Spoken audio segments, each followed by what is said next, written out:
Your Excellencies, the President of the plurinational state of Bolivia, the President of the General Assembly, the Secretary General of the United Nations, Honorable Ministers and Ambassadors, the Executive Secretary of the Group of 77 in China, ladies and gentlemen.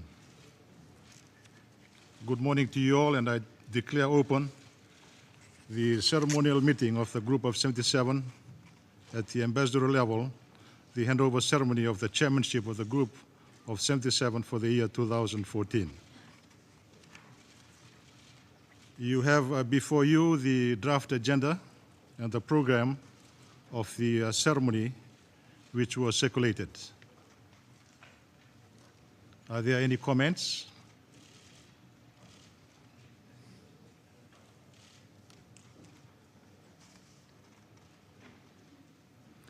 There being none, it is adopted.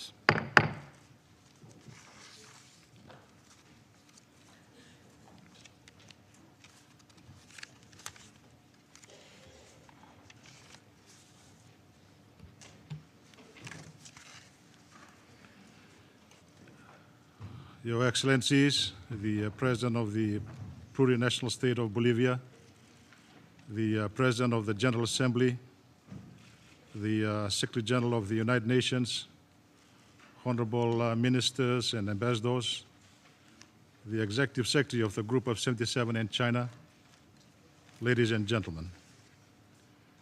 At the outset, allow me to extend a very warm welcome to you all at this handover ceremony of the chairmanship of the Group of 77 in China, and to also extend to all of you our very best wishes for this new year 2014.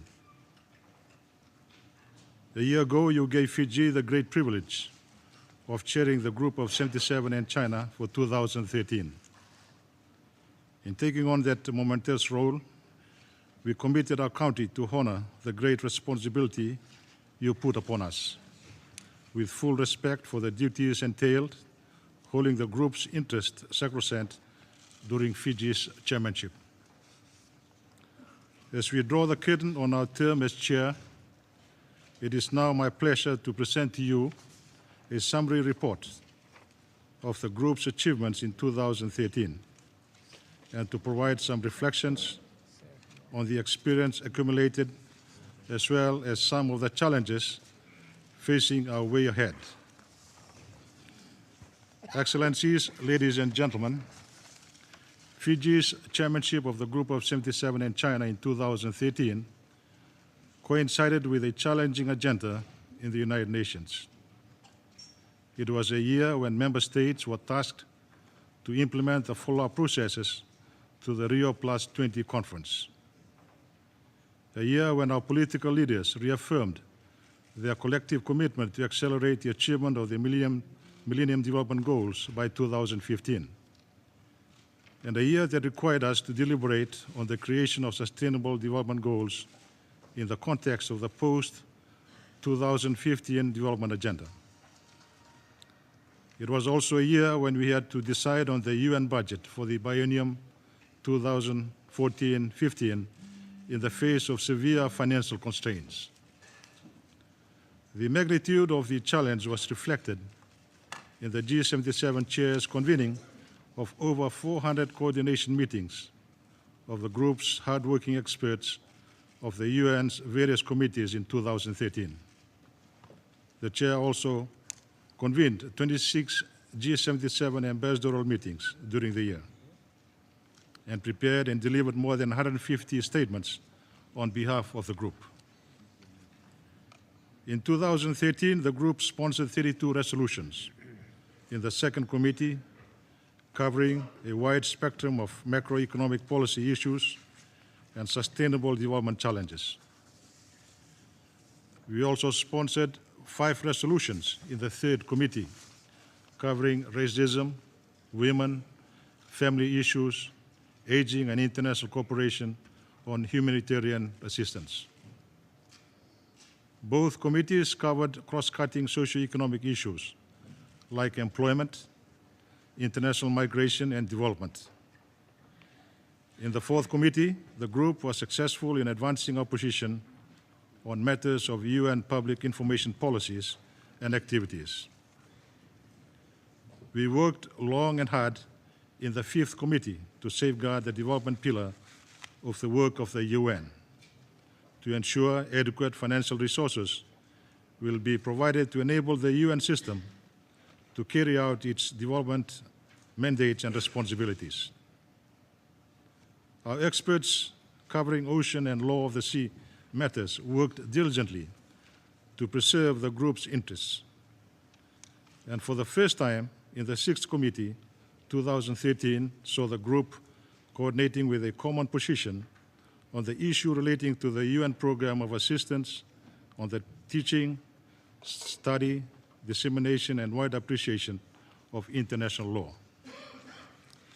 The convening of a series of monthly G77 ambassadorial meetings throughout the past year, dedicated to information sharing and brainstorming on the SDGs and the post-2015 development agenda, was an initiative of the chair aimed at preparing the group for the negotiations that will dominate work at the UN over the next 2 years. Those ambassadorial meetings were addressed by eminent persons who gracefully shared their experience and insights with the group. Amongst others, they included the President of the General Assembly, the UN Secretary General, Queen Maxima of the Netherlands, the Director General of UNIDO, the Director General of FAO, the Secretary General of UNCTAD, the Executive Director of the South Center, and the co-chair of the Intergovernmental Committee of Experts on Sustainable Development Financing. To advance and defend the group's interests in 2013, the chair participated at special events and meetings around the world, including when the Prime Minister of Fiji, Commodore Voreqe Bainimarama, delivered the group's statements at the special high-level meeting of ECOSOC in New York in April with the Bretton Woods institutions, the WTO, and UNCTAD. The special high-level meeting of ECOSOC in New York in April on external debt, sustainability, and development. The inaugural meeting of the High-Level Political Forum on Sustainable Development in New York in September, and the special event to follow up on efforts towards achieving the MDGs in September. As Fiji's Minister of Foreign Affairs, I delivered the group's statements at the World Anti-Crisis Conference in Kazakhstan in May and chaired the 37th Annual Meeting of Ministers of Foreign Affairs of the Group of 77 in New York in September. Fiji's Minister for Women, Dr. Chiko Luveni, delivered statements on behalf of the group at the 57th session of the Commission on the Status of Women in New York in March, the 19th session of the Conference of the Parties of the UNFCCC in Poland in November, and the 15th session of the General Conference of the United Nations Industrial Development Organization in Peru in December. Fiji's Minister responsible for Forest, Mr. Nia Ratu, delivered the G77 statement at the 10th meeting of the United Nations Forum on Forest in Turkey in April. Fiji's Minister responsible for Immigration, Mr. Choketani Dokanasinga, conveyed the group's views and position at the high-level dialogue on international migration and development held in New York in October. Fiji's ambassador to China delivered a G77 statement and participated at a high-level symposium on sustainable cities and sustainable urbanization in Yangzhou, China in December. While Fiji's High Commissioner to the Republic of South Africa represented the chair at the 11th session of the Conference of the Parties to the UN Convention to Combat Desertification in Namibia in September. Fiji's Permanent Secretary for Foreign Affairs represented the chair of G77 at the 46th session of the Commission on Population and Development in New York in April. He also led the group in the climate change negotiations in Bonn in May, as well as COP19 in Warsaw in November.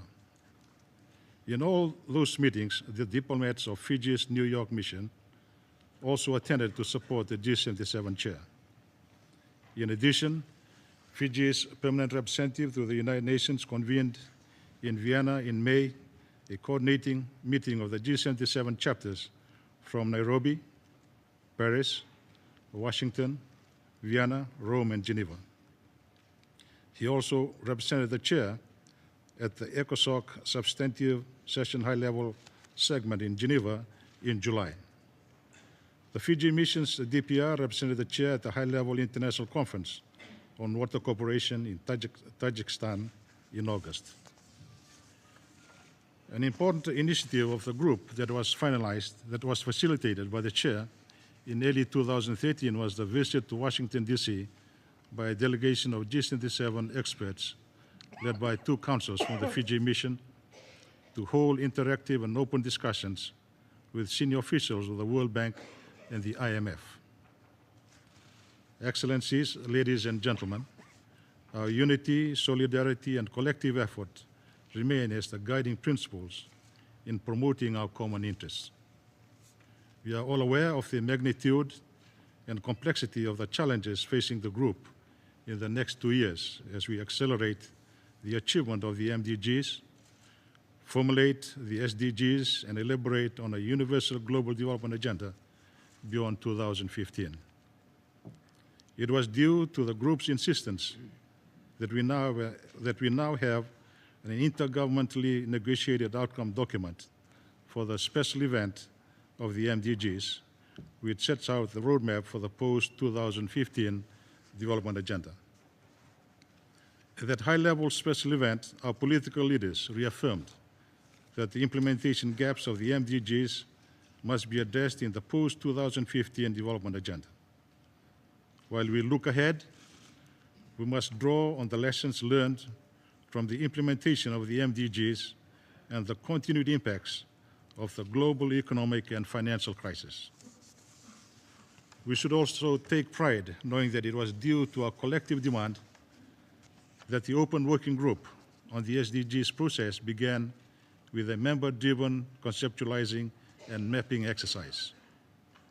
It was the group's call for openness and full participation that the OWG is now operating in an inclusive and full participation, in an inclusive manner with universal participation. While we endeavor to preserve the intergovernmental nature of discussions in the UN, we should remain steadfast in ensuring that other tracks of development quests, such as the creation of a technology facilitation mechanism to promote the development, transfer, dissemination, adaptation, and capacity building of environmentally sound technologies remain on target. You must ensure that effective and realistic means of implementation are an integral part of the SDGs and the post-2015 development agenda. It is equally important that the negotiations on the modalities and scope of the conference on financing for development scheduled to take place this year must identify and set the appropriate parameters that will lead to a development-oriented conference. The outcome of the conference should result in a financing strategy that focuses on the development challenges of developing countries. All these processes are taking place in a world that is still recovering from the global economic and financial crisis, which have shaken the foundations of the international economic system and created instability and uncertainty. The challenges ahead demand our strong response and innovative approaches to address systemic and global problems. It is imperative that we continue to call for an international development architecture that is conducive and responsive to the needs and priorities of the developing world.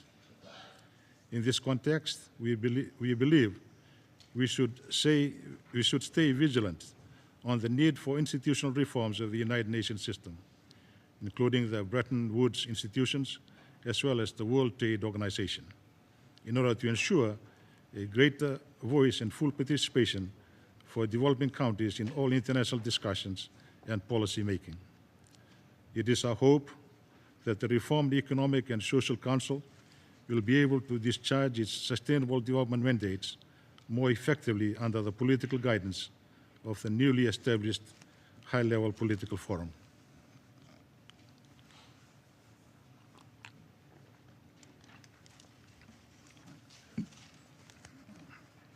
Excellencies, ladies and gentlemen, we continue to stress that poverty eradication remains the overarching and central objective of the post-2015 development agenda. We must ensure that policies and development efforts targeted at poverty eradication and responsive to the challenges as well to the opportunities of sustainable development at both international and national levels.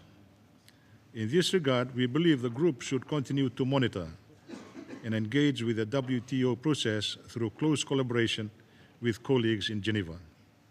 The group should also enhance its working relations with UNCTAD and the South Center and other development organizations, networks and think tanks to ensure our deliberations in the UN and the resolutions we sponsor are backed by sound technical advice and scientific evidence. We acknowledge the important role of South-South cooperation and triangular cooperation in addressing the many development challenges of the 21st century. The clear message we continue to emphasize is that development cooperation from the South is complementary to and not a substitute for North-South cooperation. Towards that end, and as part of preparations for the group's 50th anniversary celebrations this year, the Chair convened a high-level panel of eminent personalities of the South to examine the future landscape of South-South cooperation as a means of further enhancing the development platform for the South. Fiji's Prime Minister convened that meeting in Fiji in May 2013. We had the honor of hosting the invited high-level panelists during their discussions, which was graced by the incoming Chair, President Evo Morales. Excellencies, ladies and gentlemen, as far as the climate change debate is concerned, I'm happy to report that the unity of the group as a negotiating bloc remains intact. This despite the protracted negotiations, in particular those taking place under the Durban platform. COP19 in Poland last year tested the solidarity of the group. Some are eager to dismantle the emphasis this group places on its traditional principles of CBDR, equity and respective capabilities under the framework of the UNFCCC. The group has to remain vigilant in defending those principles that are cornerstone of its unity and provide strength to our negotiating strategies. The group may wish to revisit and strengthen its role under the United Nations Convention on Desertification. While discussions under the Convention remains primarily the prerogative of the three regional groups of Africa, GRULAC, and Asia Pacific, our unity as G77 will and must continue to be the force that binds regional developing countries' interests on issues concerning desertification.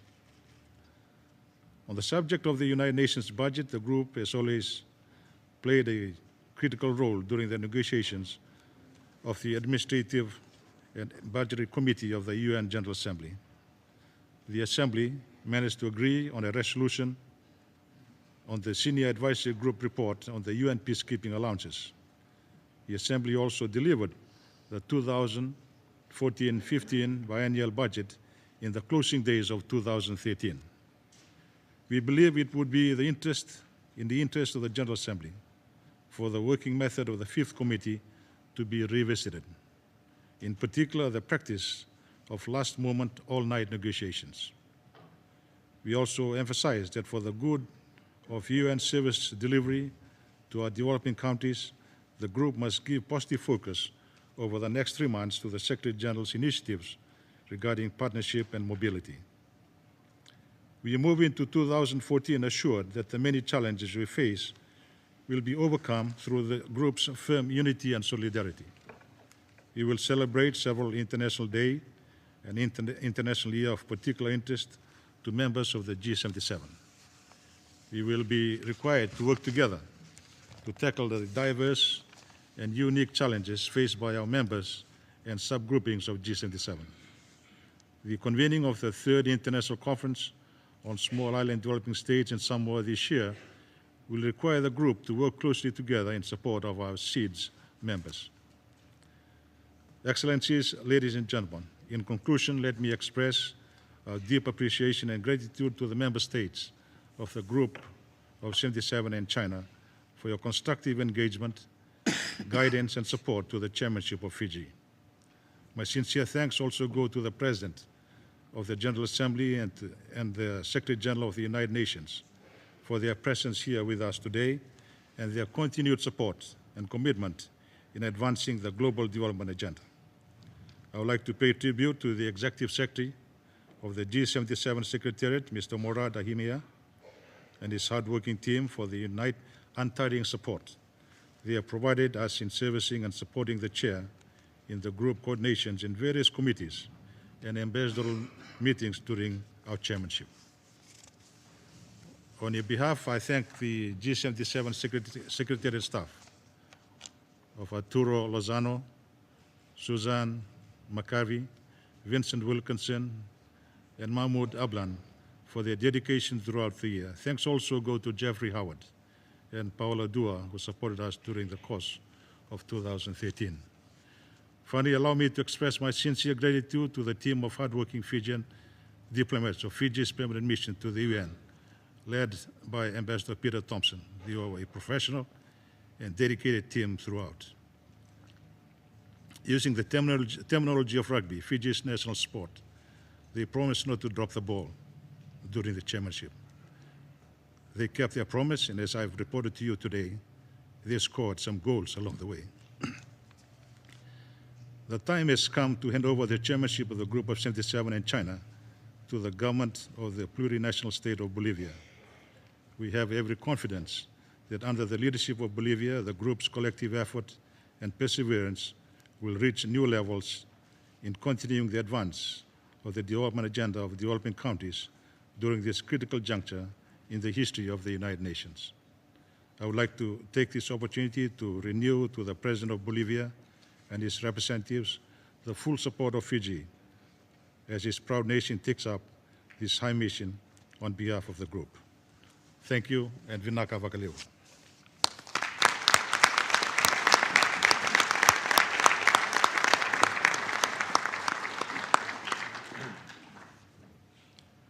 With these remarks, Fiji's tenure as presiding country of the Group of 77 for the year 2013 is thus concluded.